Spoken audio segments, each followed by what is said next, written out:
All right, welcome everyone. Semblance of Sanity. I'm Caleb. I'm Jacob. And we're here for Infinity Train, Season 4, Episode 9 and 10. Let's meet Kez's friend. Or, well, we already have, but let's see exactly what they're like. Because this is a castle, and it had a big maze around it. And I feel like that's not the kind of thing that a regular person does. Yeah, or Kez, you've been away from this castle for a very, very, very, very, very long time. And maybe you haven't been fully upfront with them about what your roommate is like.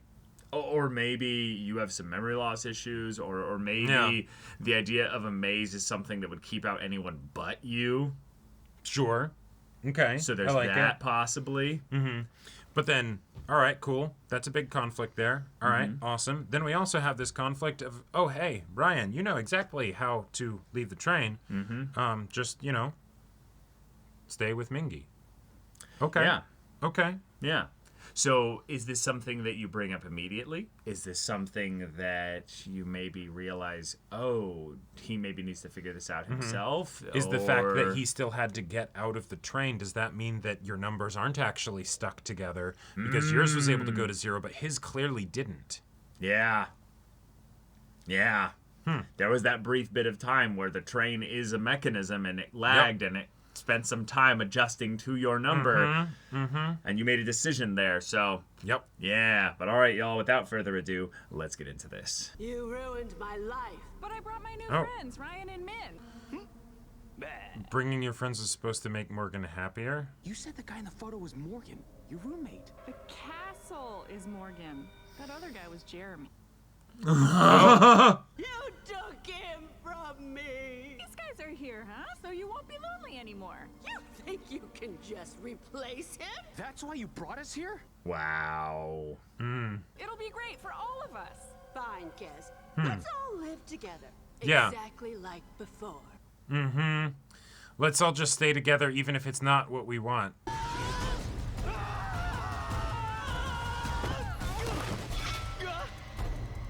Oh, shit. Every bit of the castle is Morgan. Okay. Yeah, definitely feels like a Morgan Le Fay kind of...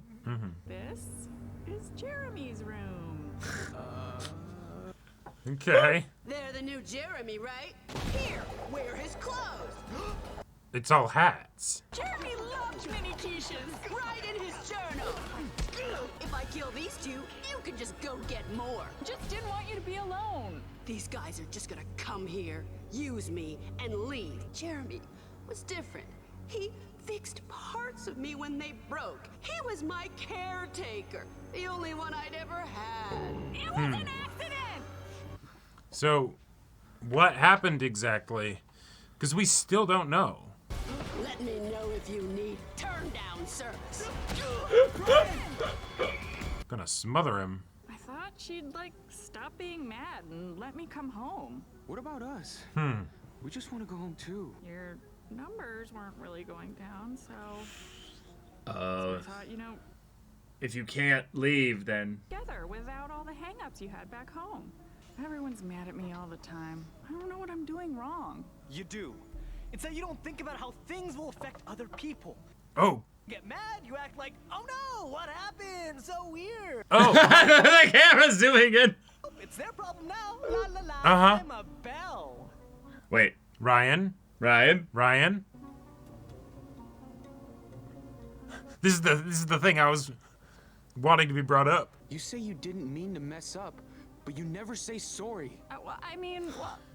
Yeah, sorry. Misunderstanding. I hate it when people are like this. Yeah. Hey, they're united in that. Yeah. My example of this that I see way too often, because I don't hang out with too many people that are just like, I won't say sorry and stuff. I just don't hang out. Stop with hanging out with them. Yeah. It's possible But Jeremy people died that- because of something she did. Well, I mean, wanna say no, that's what she was saying. Yeah. After all this, Maybe we can find out. Yeah. That's his journal. Okay. Sure. I Yeah. found a hotel in a castle, and it's alive. And there's this hilarious talking bell here too. I wish Mom and Sandra could see this. It's so beautiful. Definitely a lot better than the apartment sophomore year with all the bees. Oh. I wonder what Keith is up to these days. Well, I hope he's still not in the apartment with the bees. Why are you so anxious to get out, Ryan? Morgan gave me a new derby.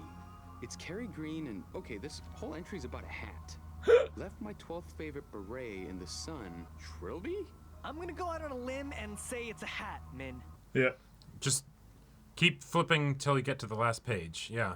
5th anniversary of me living with Morgan and Kez. Did you just say 5th? A bunch of passengers were here for my 1st anniversary, but it's just me now. She closed off the whole East Wing last week. Well, East Wing is where the door is. Morgan asked why I've been distant lately. But what if I tell her and she hates me? I mean, this started with Kez anyway.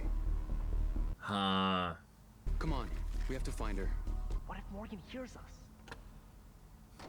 I Well, think she'll she's chill with definitely that hear as you. long as you're hanging out with Kez, because... His last entry said he was having breakfast with you. His number had been going down, and he asked me not to tell Morgan. Started talking about his car crash. Anyway, he told me he was driving one night, and it was super foggy, and this car came at him head-on because the driver couldn't see. Jeremy swerved to avoid him and crashed.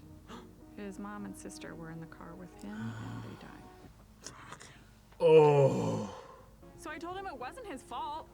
He nodded, but I could tell he didn't believe it. And then all I said was, I think even though you live here, you never really left that fog. And then out of nowhere, his number went to 0 and his exit appeared. Whoa. I don't think he meant to leave. Just look. Try telling that to a mystical vortex. She got there just in time to see him get sucked through. Got there and saw. And like, I miss him too, you know? He was my friend. I messed up so bad. Our numbers are supposed to go down. Isn't that the whole point of this? Yeah. Well, yeah. You didn't mess up. Whoa. You helped Jeremy deal with the really horrible, sad thing that happened to him. Whoa. It's not fair for Morgan to be mad at you for it. Nope. Sad, yeah. but Sure. Not mad. Hey, I think there's some relevance to your guys' situation. I think you're basically good, Kez. Get better at it. Yeah? Yeah. Oh. You guys aren't in the room. Morgan, Oh, no! shit. This isn't me. I don't know what's happening. What? Room's getting updated. Yeah. Yeah. Oh. You're all on your own now, so, sorry, we're all on our own. Oh. Oh, crap.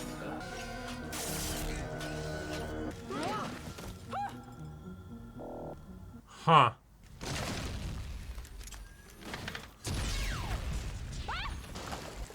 Well, Brian! N.A.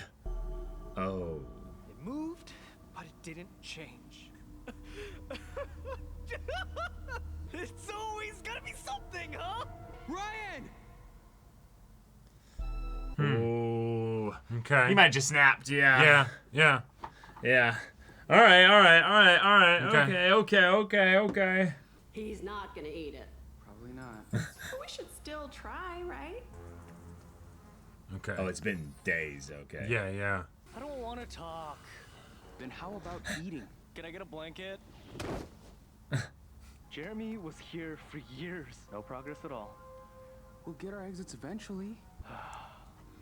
Maybe talk about. I already got mine. Yep. What? Yeah. Back outside the art gallery, I got my exit. I thought about taking it. When I was trapped? I got my exit and I thought about This you. is talking. I didn't, but I thought about it. The train knew I was garbage. And now so do you. Your number didn't go above 202, though. Yeah. Just right back to where you started, which, you know, yeah, sucks.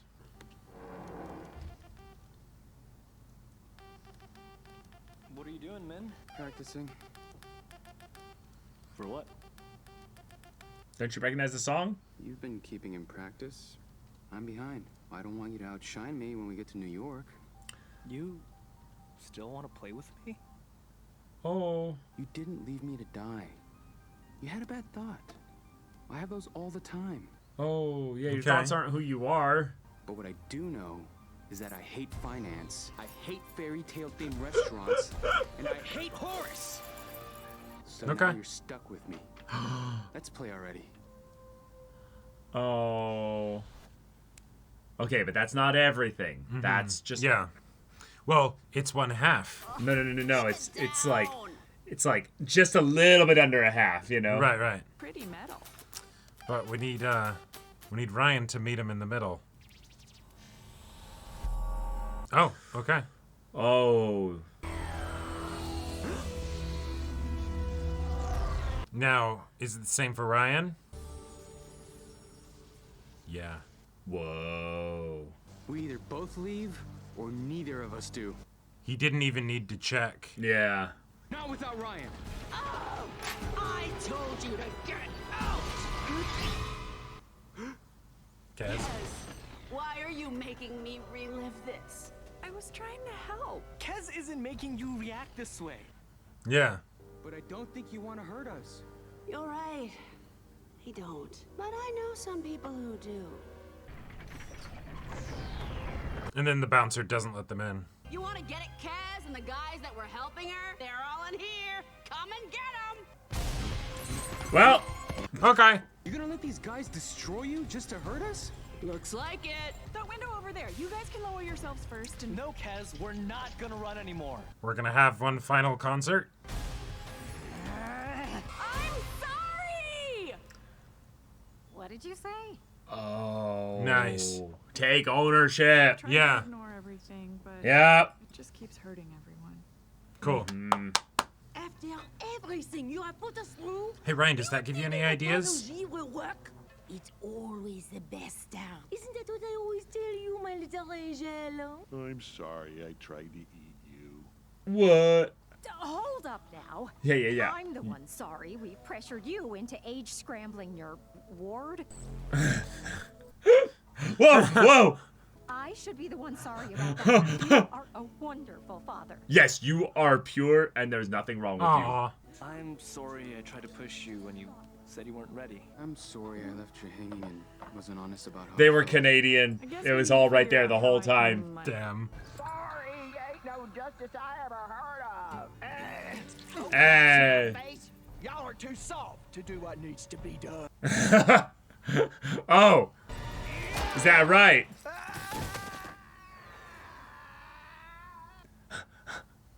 Incredible. All right. Can I borrow this for a second? Oh, yeah, for Kez. Nice. Well, resetting the castle. Yeah. Yeah. Cool. I'm like really sorry Yeah. about everything with Jeremy. If you want me to say I feel better now, I don't. I have nothing. What was the point? Maybe the experience is the point. I Whoa. wasn't just rushing you. Whoa. I was Yeah. rushing myself. Okay. Whoa. Cool. Whoa. All right. And so they don't, regardless of whether or not they end up together from this, they've done the thing that they need to do in order Fun. to... Their door yeah. fuses. I love All it. right. Just go whenever you're ready. I need to be alone right now. If you can get radio here, listen for us. Kez, this might be too forward, and I didn't want to ask because it might be rude, but I'll never get a chance again, and I'll always be wondering. I had to push the button. Yep. Yes! Bye, kids. Fantastic. Love you corpses too. What? Wait. Wait, huh? What? Yep. Yep. Open mic.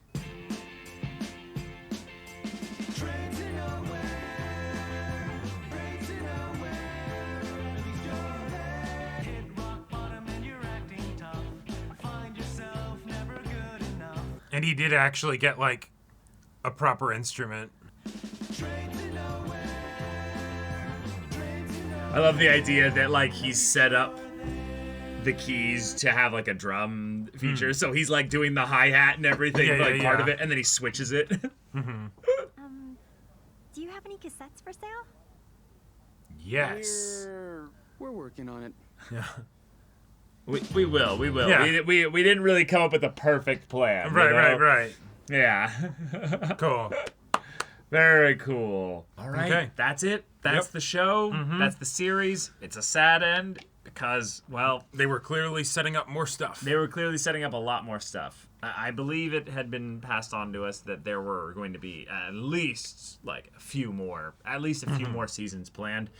Which makes Obviously, sense. they got canned due to the Yeah. whole, Max crazy, stupid Right. corporate nonsense and stuff. But having this be the end, it's just rough because clearly this was a really fun side story in terms of progressing the train's story.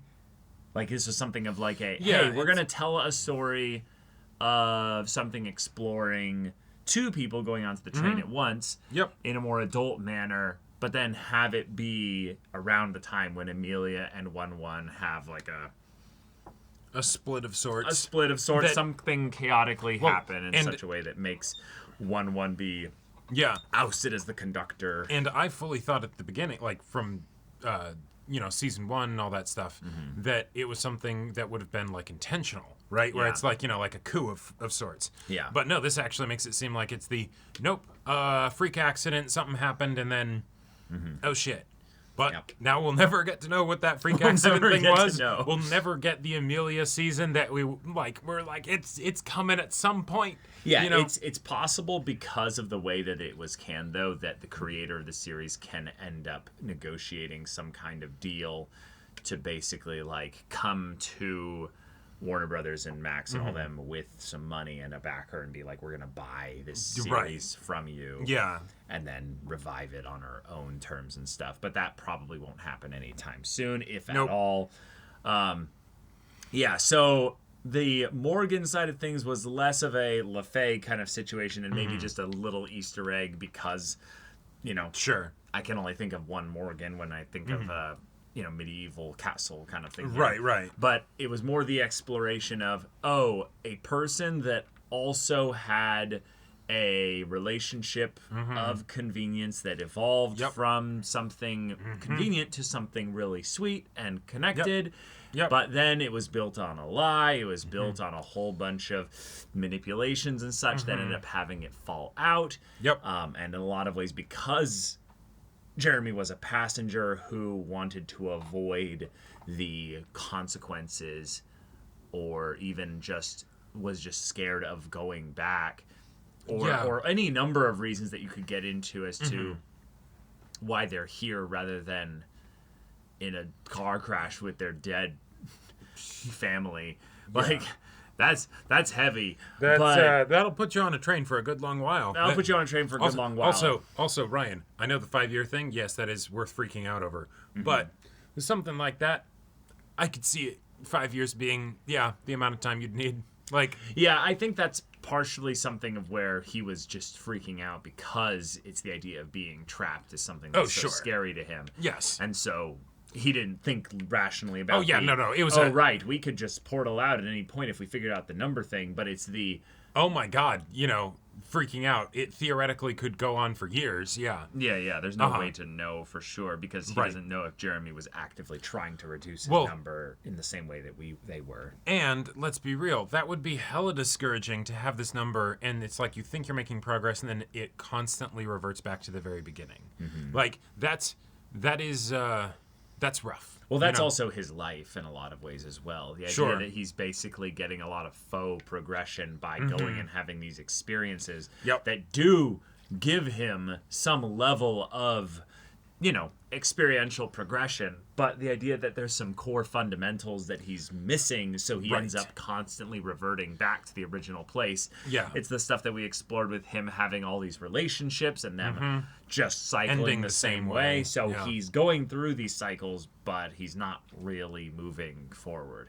And then while Mingi is definitely not moving as much, or if at all, his thing is that he's not cycling, so he gets the time with himself maybe to focus on those things. But he clearly didn't do that either. He also kind of spun out on the pain of feeling like his friend basically chose those experiences over just him. Waiting for him to figure it out. And the things that he asked for of, hey, I want to do this with you, we need a plan.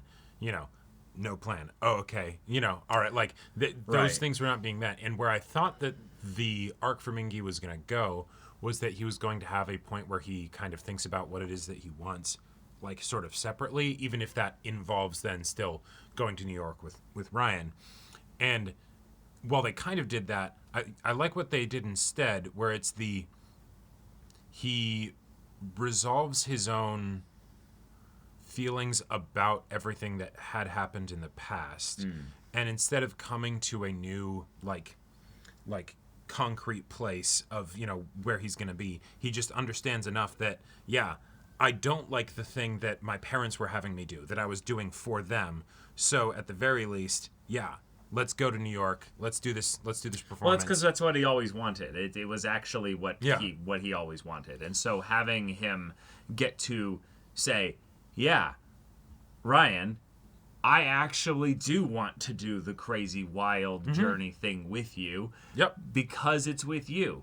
Right. In a lot of ways, the plan part and all that, yes, that's something I would like to have some semblance of, but I don't need it to be the perfect plan. Yeah, I don't need to know how we get cassette tapes before we actually start playing music. Let's focus on doing a gig first and see how that goes. Yeah.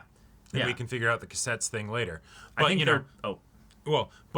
maybe I'll upgrade to an actual keyboard rather than, the little thing that, I had since I was a little kid. That way we have as good a shot as possible of actually, impressing people on those open mics. Sure. The keys upgrade was definitely needed. It was mandatory. It was a bit childish to think he could hold on to that instrument all this time. Yep. But I think that's another aspect of Mingi that was something where he wasn't actually growing up. And he wasn't taking responsibility for his part in this. Okay. Where if he's going to be saying that he wants this, he has to tell Ryan that he wants to do this. He has to say, hey, what I'm bringing to the table is this. Yep. In a lot of ways, that's probably the part that was most frustrating for Ryan, was that Mingi was just kind of not doing anything. He was just like, oh, you say you want to, but show me the sacrifice, the effort that you're putting in to do this. You clearly you seem to be more wanting to do what your parents are saying to do than you actually want to do this. Well, and even then, I can tell you don't really want to do that, because the whole idea of the Humpty Dumpty diner thing, right? Assistant manager or whatever, or shift manager, right? Sure. Yeah, that'd be pretty depressing if that was, like all right, that's your life dream. That's my life dream, right? But the thing is, it wasn't. If he actually wanted to do uni, right? If he wanted to do uni, then it's like, okay, now this is just what I'm doing, and I'm saving up money, and that'll help me in uni, and whatever, right? Yeah. I'm just sort of waiting this out, right? Which definitely is not what Ryan would want to do, but okay, they're different people. Yeah. But no, he doesn't even want to do that, right? And so, yes, it is that full dead end, right? It is that, crushing despair of, I am just kind of throwing my life away, doing something that I don't want to make a small sacrifice towards another thing that I don't want. Right. And then once I do that, then you're really stuck into the uni thing. Because, making it in New York City, that's going to be really heckin' tough. Doing that with 6 figures of student loan debt, or no, they're in Canada, never mind. You'd probably be fine. But no, most of this is honestly the fear of actually going through the change itself. And that's where Mingi, I would say, is kind of being subtly characterized. And that's what I was bringing up with the automaton style little goofy instrument there. Is that's cool that you can do that instrument from childhood and stuff, and it's honestly a great gimmick as far as a thing to bust out and be like, and now I can do it not just with the keys but with the and everyone will be like, if you're your fan, they're like, what the fuck, who, what? Right. And then instead, it's just kind of a cool thing there. But I think that if Ryan's issue is that he was not being patient and he was not actually listening to Mingi's feelings and stuff. Mingi's thing was then that he wasn't speaking out his feelings and actually taking responsibility for his part in this. So it's I want things to be better, but I also want to not have to change or do anything about that. Right. Oh, what do you know? Everyone else decides things for me then. How could this have happened? I'm going to sit here and do nothing about the situation that I wish were different, and then spend all my time poking very valid holes in the, solutions and plans that other people come up with. Well, that's the thing, though. If you are poking holes, and that's your life or what have you. You don't have a life. You are basically just criticizing other people's way of doing things as being improper. You're projecting. Like, having the idea that the holes are valid doesn't matter because they're not your life. So it's the things of where, like, when people come to you with like I see that your way of doing things is wrong and stuff. If he was just doing it for, because, I'm just going to criticize Ryan because, I'm different than Ryan and I want to, I'm better than him. Yeah, I'm better than him or whatever. Yeah, that'd be messed up. And, we know that's what he did. There was a part of him that was doing that. Well, yes, but Ryan was specifically saying, and now you do the things the way that I do them. And he's like, no, thank you. No, totally. But that's why I think in a lot of ways, the part that's the hardest about this season is accepting that Mingi was wrong is like the hardest part, like for probably most people watching this show, but also for realizing that Mingi can't, like that's something he couldn't over the course of this season actually like accept. His perspective before this was a condescending one towards Ryan because Ryan made a gutsy decision that basically ended up being not a waste of time, because that was kind of the point at the end of this episode was that it's actually not about getting it right necessarily, but the experience itself has value. But Ryan didn't learn the lesson of the experience. He didn't apply what he had actually learned from it. So then when he comes back, he repeats the same problem again. He's basically just wanting to say, I want to start a new cycle of this, but with you. Hence why, Mingi has his own issues for sure. The things that he is bringing up of like, no, you're just trying to make your problems my problems is accurate. And that's one of those things where I feel like when you have the two people that are really like they have a fight that they're both sticking their feet in the dirt, and they're not willing to give up ground. It's not that one of them is wrong. It's that they are both right in their own different ways, but they're not seeing the other person's perspective. Well, right? no, I get that, but I'm bringing up the point that Mingi's whole issue is that he can't accept that he's wrong. That's the point. Is that when you look at Ryan's issues, is basically that he didn't learn the lesson of his experience and stuff. Mingi has no lesson to learn.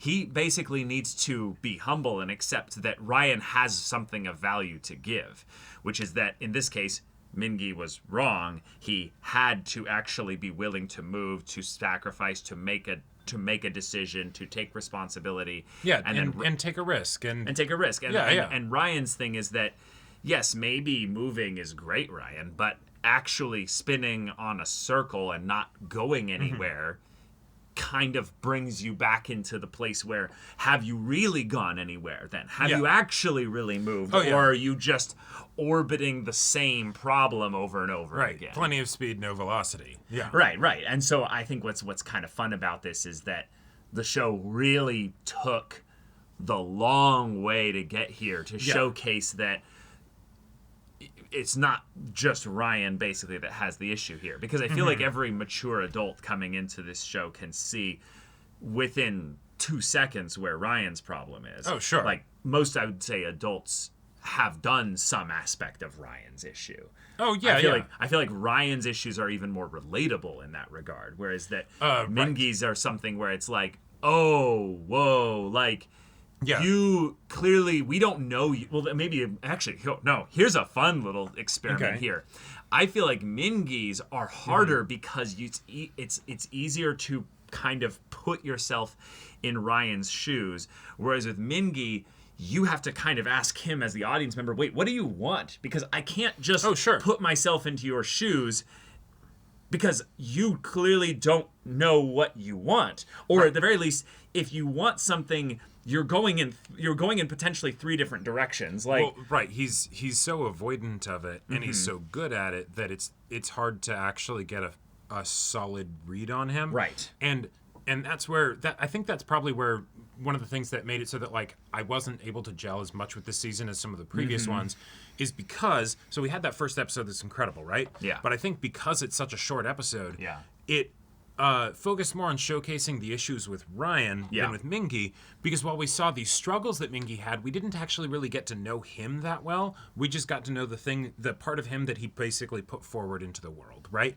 And that makes sense. You only have so much time, so have the character that is a lot more out there be the one that's put on more display. Cool. Right. But then we didn't really get the actual, like, the fact that Mingy really looks down on Ryan, right? Until, like, I want to say it was, like, episode, like, 4 or somewhere we got that around there. pretty quickly, I would say. We got a hint of it pretty quickly. I think the part that is, again, where the show is asking a lot of the viewer, and this is why I think it's more of an adult story, is that Mingy's stuff, if we, with hindsight, everything is 2020 here, Sure. but I think that Mingy's problems were very much put on display. They're just much simpler, and thus the idea that he hasn't solved them makes it feel like they're not problems, potentially. Like, the idea that he's just doing this job, he's just making a sacrifice to go to uni, he's frustrated that his idiot friend is just going off and doing adult life without any plan and keeps coming back to the same problem that hasn't solved anything. Trying to drag him into it. Trying to drag him into it. You go, oh, yeah. No, this guy's still a child, basically. He's not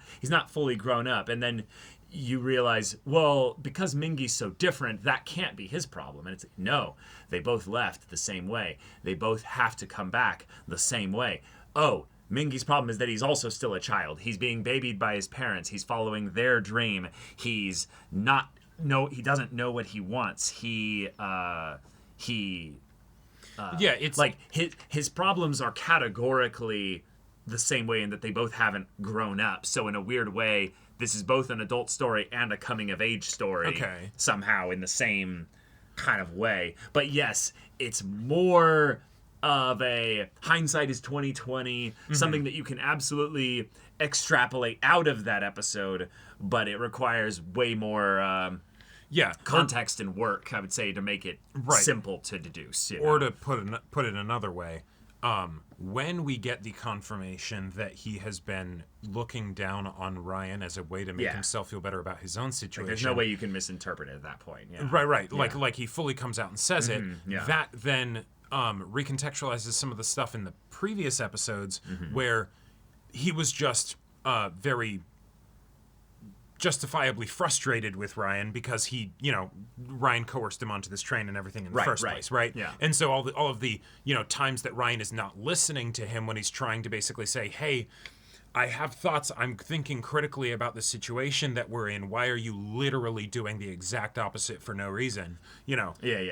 Like Ryan's issues are not, that's they're not hard to see. Yeah. Well, they're not hard to see, but it's the point that, again, Ryan's issues, by the function of this being an Infinity Train, co-op story, we know that Ryan's issues, by definition, have to be tied to Mingy's. Yes. And so the idea that both of theirs are about growing up and accepting responsibility for their part and then moving forward together. None of them would be happy if they're apart, right? Yeah. Like and that's where I think it handles the, because there's a part of me that's like, okay, they go to New York. All right, cool. I guess that's what Mingy wanted. But also from another standpoint, if you think about where the show started, yes, Mingy was not being honest with himself about what he wants, right? No.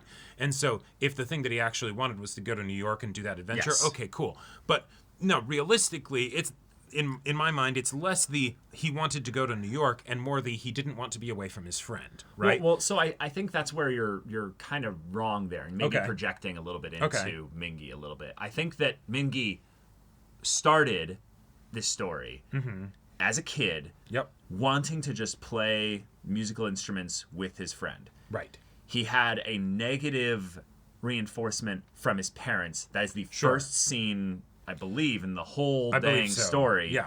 And immediately that starts the conflict of, oh, this isn't what I should be doing. Right. It is what he wants to do, though, from the beginning. So then all the season, we're showing that he has still held on to the instrument. In some ways, he's held on to the nostalgia of the friendship stuff there, but he doesn't actually have any agency that he acts upon in order to grow grow their relationship other than what we can assume happened in between childhood and then before Ryan goes to New York. Sure. Which we can infer actually a lot that they are not just they're close, tight. they're extremely close. Oh no, yeah. So just because you're friends when you're a little kid running around with your shirt off in the dirt, that doesn't mean you'll at all be close when you actually grow up and become like, a person with full autonomy and able to support themselves. Or right, whatever. but what we ended up seeing was that no, they were really close, thick as thieves. Right. Yeah. So the idea that they were always going to do something together just makes sense. Right. It was just that Ryan got impatient. Ryan didn't necessarily think about somebody else's feelings. Which I loved the best friend's feelings here. I loved the bit with. I really like how Kez and Morgan were used in the last these last 2 episodes here to really like turn the spotlight onto the two of them. Yeah. Like, it was structurally, that's a really smart way to accelerate things here so that we can get to that stuff, because then the characters themselves can solve their own problems because they're separate and disconnected and put into somebody else's situation. Yeah, they can look at it and be like, dude, what? Like the fact that Ryan was like, what are you doing? You're doing all of these things because it's what you want, but you're not considering how it makes the other person feel. And it's like, whoa, Ryan, are you looking at a mirror, Ryan? Like, say that again. Yeah, that's my favorite part about stories is that I do the same thing but with stories. I'm like, cool. I'm gonna use this layer of indirection to then go and be like, oh, I'm gonna draw stuff from that. I take things from that. Yeah, that's why we love stories. That's why we love stories. The fiction is the layer of indirection. So when we see it happen in the fiction, oh hey, then it just gets even funnier. It gets even funnier. We're just like, hey, also, good stuff. I really appreciate the thing of Kez not saying sorry or sorry. Not saying sorry. And how important that is, and the fact that both of them had not been doing that. There was a way to basically fake taking personal responsibility. This is the thing I was going to say for the discussion. Something that I think bugs me way more than it should.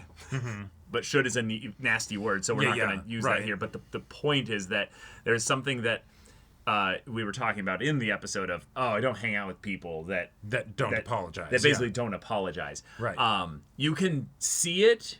Actually, no. Use YouTubers as a great example for this, because as we're YouTubers and stuff, okay. You will see social media people and stuff do this, where they'll be like, I need to take personal responsibility for the thing. And then you read their apology, you go through the whole thing, and they don't actually take personal responsibility at any point. They say, I'm sorry, only for it to be I'm sorry you felt that way. Right. Or some of that bullshit. So the thing that I think is way more common for me, and this is such a niche thing for me, is that I see people soft cheat in board games all the time. Okay. And I end up having this conversation actually because I think there's a fun little philosophical argument to be had here. Basically, is that.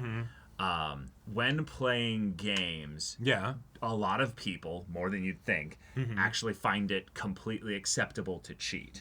Okay. And when you say, give some examples. Let me of go into the soft difference cheat, between soft cheat and cheating. Basically saying like, it's okay to cheat because it's just a game. It's just a silly game, so who cares, right? But soft cheating is my thing where people forget the rules. Okay.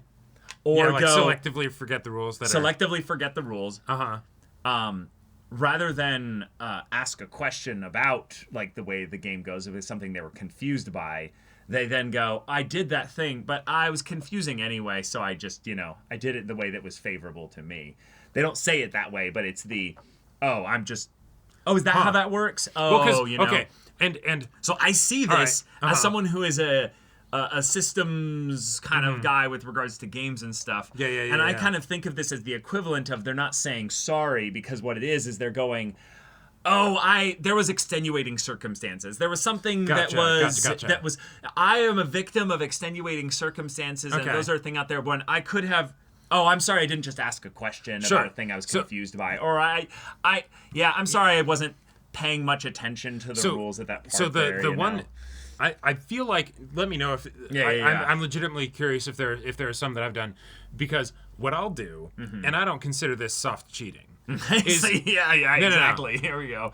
Is that if we're playing a game where you have like a hand of cards or something like that, and you are just not holding your cards properly, you're holding them way out here, I'll look at your hand, like, not my fault that you're doing that. That's user error. Right. So I think that there's might not be in the spirit of the game, but no, I think that there is something to be said for the way in which relationships and the way in which people interact with each other actually has a lot of social contracts in mind in that regard. There's things that you are not signing up for in a literal sense, but in a figurative sense that are good to be communicated. I think one that is like a great example of this is that lying is different from then being like, hey, I'm excited to see you kind of lie, Like, you're trying to put forth your best self for the connection and stuff. Right. Maybe Mingy and Ryan actually are really frustrated with the ways in which their differences actually bring about a lot of these conflicts and stuff. But ultimately, they like that experience where they get to do the music thing together. Yeah, exactly. So they're willing to go through a lot of stuff in order to get there. Right. But those things that are gone through are things that each party has to take personal responsibility for. So mind if I take a spin on that? Because I am also very technical and hate it when things are inaccurate because that's not right. And it's so inaccurate. It's inaccurate. And so with regards to the lying of it's great to see you kind of a thing, that is something where it's actually not about whether or not it's lying, it's about whether or not it's considerate. Yes. Because it's understanding without judgment or anything like that the person does not actually want to know whether or not you are excited to see them. Sure. They want to feel accepted. Yeah. Right? And so to be bluntly honest, right, and say, oh, hey, I mean, I didn't actually care about, hanging out with you, but whatever, right? I'm here for the food. That's not being considerate, right? And the whole point of lying is to be considerate. Now, then people will potentially use that to be like, I'm lying to be considerate. And when you have to tell the person when they're frustrated with you, I was lying to be considerate. That's not what was happening, right? No. That's why I used games as the focus point of this. That I think that a great kind of example of this is that when you have some kind of medium, let's use stories, board games, or what have you, if there's good faith basically being given to the other party that you're engaging with through the medium here, you will basically make sure that your the onus on you is to basically take personal responsibility for your participation with the medium. Sure. So an example of this in stories is to basically have a certain level of curiosity, of inquiry, to basically willing go to accept the story that it gives you. I'm saying to basically go and say, hey, take the story at face value, sure, but actually think more than just what's happening on the initial first thing here. Ask questions of the story. Inquire deeper.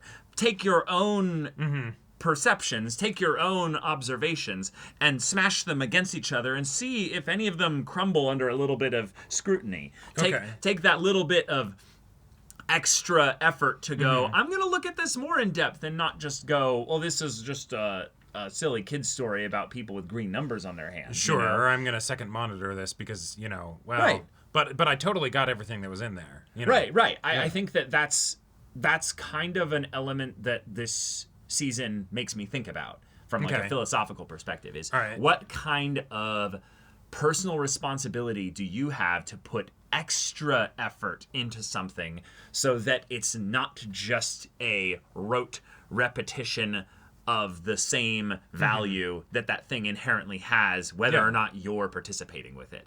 Right. In that if you're engaging with the medium of story, you should get something more out of it than, or different out of it than what the next person got out of it. You should be coming to it with your own element that actually extrapolates something unique. if you just get the same thing out of it, I think you're missing out. I think you're missing out on a lot of things that are your responsibility, not the narratives, not the mediums. It's a thing that this kind of season makes me think about. Okay, cool. Yeah. Yeah. So, yeah. Thoughts? Yeah, I could go off and keep rambling. There was definitely a part of me that brought no small amount of projection into the whole idea of Mingy as a character. I could tell, yeah. Because Ryan, my God, I would not. No. Like to quote, Tuba from season 3 or whatever. You're at an 8. I'm gonna need you to bring it down to a 3. I definitely agree that Ryan, from a holistic look at this season, he's completely spinning on his own. Yeah, I think you and I are way closer to the Mingy problem side of things than we are to the Ryan side of things. But that's why I actually really liked the idea of Ryan being the one that the twist was that Mingy was also completely in the wrong, and that Ryan's a great kind of foil for the Mingys out there that basically need to have someone that's a Ryan and go, hey, you really need to have something else out there to compare against to so that you're doing okay, don't you? Right. And it's like, this is gonna be a weird example, but sometimes your Lego set needs to get ruined. And if you're using glue, then your Lego set especially needs to get ruined, right? Yeah. Like, that's not how it's supposed to go. For sure, right? for sure. And so in this case, Mingy needed a Ryan. He did, yeah. Ryan also needs to work on himself, and he absolutely is very lucky that he has a Mingy. Right? True. I think in a lot of ways, though, that's kind of the point of where this season needs actual extra participation coming in from the viewer, because we obviously have some episodes, some ways in which this could have been done better, but the point that the story was asking us to kind of trust it with was that it was going to explore the way in which Mingy was not just someone that Ryan was lucky to have, but it's Mingys out there are sitting in their own little bubbles that they've created, comparing themselves to Ryan's out there and going, I'm okay. Right. And it's something where the comparison bait, I feel like, that this show tries to catch you in is so dang good. Because if you end up basically comparing the two, you've missed the point entirely of the story. That it's not about the ways in which Ryan had more issues than Mingy. It's the idea that maybe even subtler, because obviously they can't make there be a guy-guy relationship in this animated series here. But they very much love each other. They very much need each other. They very much are it's not like fate in the actual sense, but there's an element about them that is better together. Oh yeah, no, this entire season, in a lot of ways, I feel like it improves if you not accept that they love each other in a romantic sense, regardless of whether or not they're able to be open about that and how society will look at it. No, not even that. But just that the conflict itself that is happening works better within the lens of they're an established romantic relationship and they're going through troubles and issues. Actually, and they need to work on it. And they need to actually, and that's where my initial read on it, that they actually need to not be together because they're not good for each other. That's where the show basically left that aside. And it's, no, we're not doing that because the relationship is the whole point, right? Well, the relationship is the whole point, but also there's a tendency to throw away things once they basically get difficult, or the idea that we are watching the show within the context of just their time on the train. But if they had 13, years or what have you. Let's assume like 10 to 12 or what have you, years of great friendship in that regard. And that brings them to this point where then there's the schism.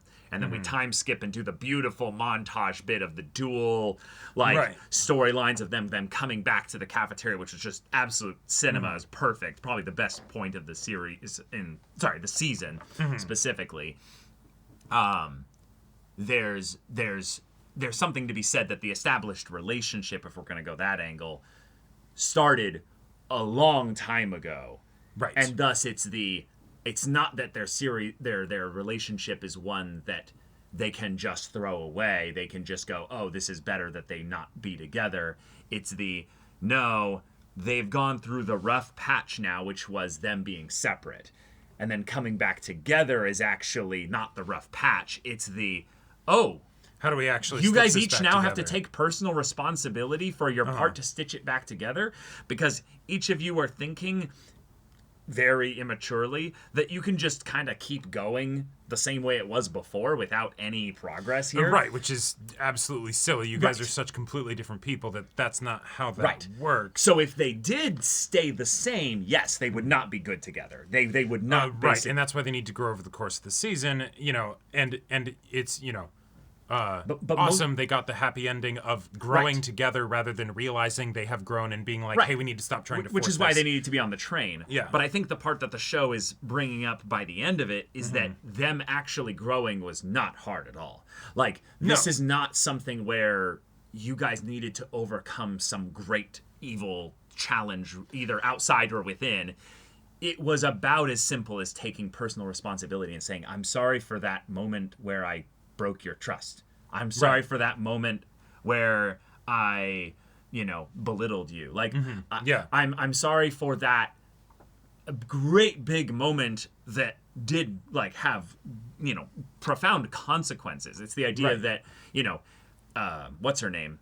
Morgan is still hurt. Like, Morgan still Morgan is the example of that bad end where it's that relationship was great for what it was. Yep.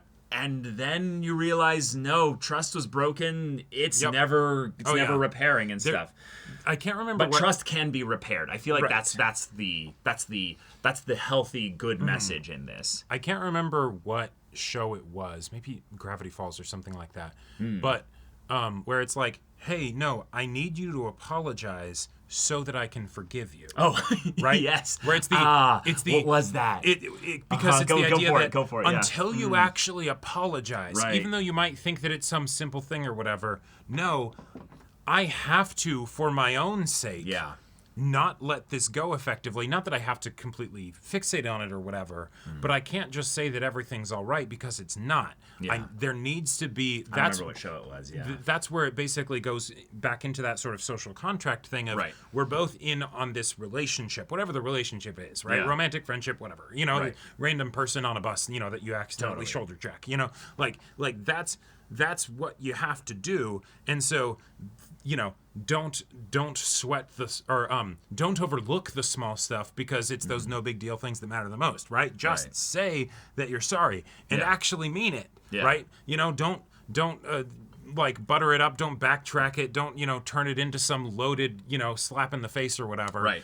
Just actually apologize and be sorry about it because then, okay, cool, you are giving the other person the permission to then forgive you and let it go. Right? That's not to say that it'll happen easily or immediately or anything like that, but that's where it can actually start. Yeah. And so having the season end with just the, oh shit, yeah, we've really been so holding on to our weapons over this that we haven't actually just apologized. Right. And so Kez is the indirect kind of example of that, which was fun. And so then you end the season there. And and I would have absolutely loved it if I got more of a sense of that earlier on, but I love the ending that we got. Yeah, I feel like that's kind of, again, the tough part where I understand the show getting canned after this season, even though it was also corporate bullshit. Yeah. I would say there were way more enticing, at least for me, exploratory ways to handle this than with the pig, the Yep. all the denizens of the train this season, I feel like are the weakest denizens we've had on the train in terms of, obviously most of the denizens on the train are there just for color. Oh, and totally. just for, Yeah. window dressing, but to springboard off of that, they were the weakest denizens as far as season by season goes, but also they took up a lot of screen time and like plot importance that they didn't deserve to have. Like the fact that they're there at the end, I don't really care about that, right? Like, the fact that I feel like one of the ways that you could almost sum up how this season is different is the fact that the 7 and 8 was kind of like it was okay, but it seemed more just like, regular Tuesday week, Infinity Train, rather than the like, oh shit, this is where the, a lot of the big emotional punches come in. Right. Like, even if it doesn't have to be season 3 level. Like of season crazy. 3 is still peak Infinity Train. Yeah, like there's the issues that this season has that then are compounded by the fact that it came after season 3. Right. And then also this is supposed to be the end of the series. Right. So that kind of sucks. Yeah. But all right, y'all, Infinity Train is over, and I'm really glad we checked it out. Yes. I definitely feel like it goes into the kind of special, under-adapted, not to the level, like obviously it's different than something like Gravity Falls, for instance, where Gravity Falls kind of just got to accelerate its second season rather than do a full 3-season series. But like, I would definitely enjoy if this show got 4 more seasons. Yeah, me too. I definitely would enjoy getting to have more nuanced, mature stories like seasons 3 and 4. I think seasons 2 was also really, really good. But yeah, thinking back on it, it is something where, in a weird way, I liked season 1 for the mystery of it.